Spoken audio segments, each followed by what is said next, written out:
आज बाड़मेर के अंदर हेमाराम जी ने अपने स्वर्गीय पुत्र के नाम पर जो छात्रावास बनाया है वो अपने आप में एक मिसाल है कैसे एक निस्वार्थ भाव से एक जनप्रतिनिधि खुद के पैसे से आने वाली पीढ़ी के लिए शिक्षा की व्यवस्था को बेहतर बनाने का जो एक संकल्प उनका है, उनके पूरे परिवार ने किया है और उसका उद्घाटन आज हम लोगों ने किया उनकी याद में और एक अच्छी जनसभा उन्होंने करी।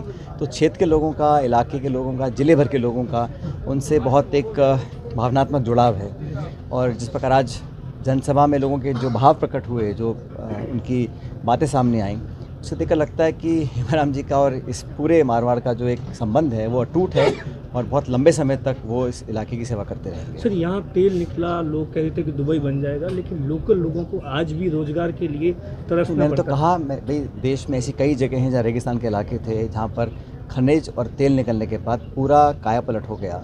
मैं उम्मीद करता हूँ कि आने वाले समय में और इस ज़िले के जो नौजवानों को प्राथमिकता मिले रोज़गार में, ये हम सब चाहते हैं। यहाँ के लोग शिक्षित हों और जो अपार संभावनाएं हैं उस पर आगे बढ़कर उसका लाभ आने वाली पीढ़ी को अब मिले। जो लड़के लड़कियाँ आज 18, 19, 20, 21 साल के हैं उनको अच्छी शिक्षा मिले, उनको रोज़गार के अवसर प्राप्त हों।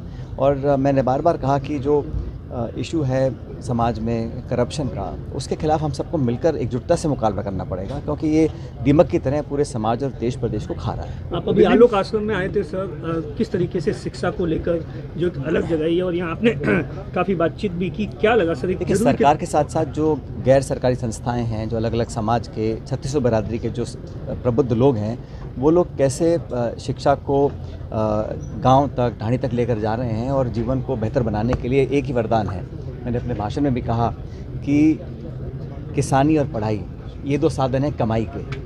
किसान है वो मेहनत करके कमाता है और जो उनके बच्चे पढ़ लिख लेते हैं वो पदों पर बैठते हैं, फिर अच्छे नियम कानून बनते हैं, तभी देश का विकास होता है। तो पढ़ाई, शिक्षा व्यवस्था, वो पूरा जो वातावरण है वो निर्मित करने के लिए सबको मिलकर काम करना पड़ेगा।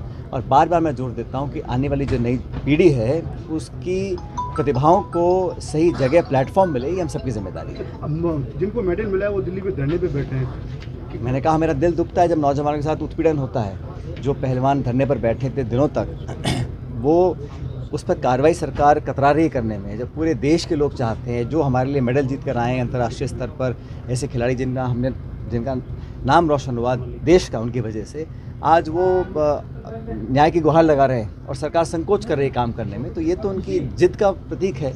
और नौजवान कहीं पर भी हों, चाहे प्रदेश का हो चाहे देश का हो, उसको अगर दुख होता है तो हम सबको दुख होता है। जब प्रदेश में पर्चे लीक होते हैं या करप्शन के इशू सामने आते हैं या पेपर कैंसिल होते हैं या नौकरियां नहीं लग पाती हैं, तो हम सबको दुख होता है।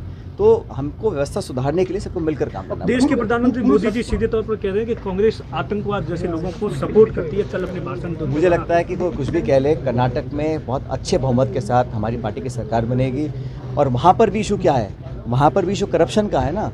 कर्नाटक में जो भाजपा सरकार है, भाजपा की, उस पर 40% करप्शन कमीशन का आरोप हम लोग लगा रहे हैं और लोग उस बात को यकीन उसका कर रहे हैं। इसीलिए मैं कहता हूँ राजस्थान में भी जो भाजपा के शासन में करप्शन हुआ था उसको उजागर करने का समय आ गया है और हम लोगों को पुख्ता उसकी जो हमने खुद अपने मुंह से कमिटमेंट किया है उस पर खरा उतरना पड़ेगा। सर, वहाँ तो सरकार बन रही है, लेकिन यहाँ बता दें कि सर्वे रिपोर्ट के अंदर कुछ विधायक, काफ़ी विधायक मंत्री हैं, वो चुनाव आ रहे हैं। एक महीने,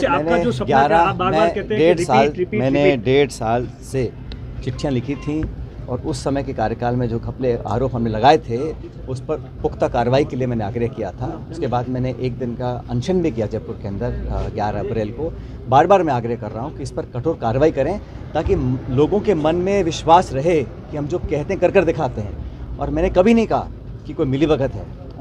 बेवजह लोग अपनी सफाई दे रहे हैं, क्यों दे रहे हैं मुझे पता नहीं, कभी दूध, कभी नींबू, कभी पानी, लेकिन मैंने ऐसा कुछ कहा नहीं। मैं तो चाह रहा हूँ जो सच्चाई सामने आए, जो हमने आरोप लगाए थे उसकी क्योंकि केंद्र सरकार पर भी हमें कम भरोसा है, इसलिए कोई सिटिंग या रिटायर्ड हाईकोर्ट जज इसकी समयबद्ध तरीके से जांच कर तथ्य को सामने लेकर आए। सर, लगता है कांग्रेस आपकी बात को गंभीरता से नहीं ले रही, चाहे मुख्यमंत्री अशोक गहलोत तो इन सब चीज़ों को लेकर अनशन जिस बात को लेकर किया। जनता की बात को सबको स्वीकार करना पड़ेगा।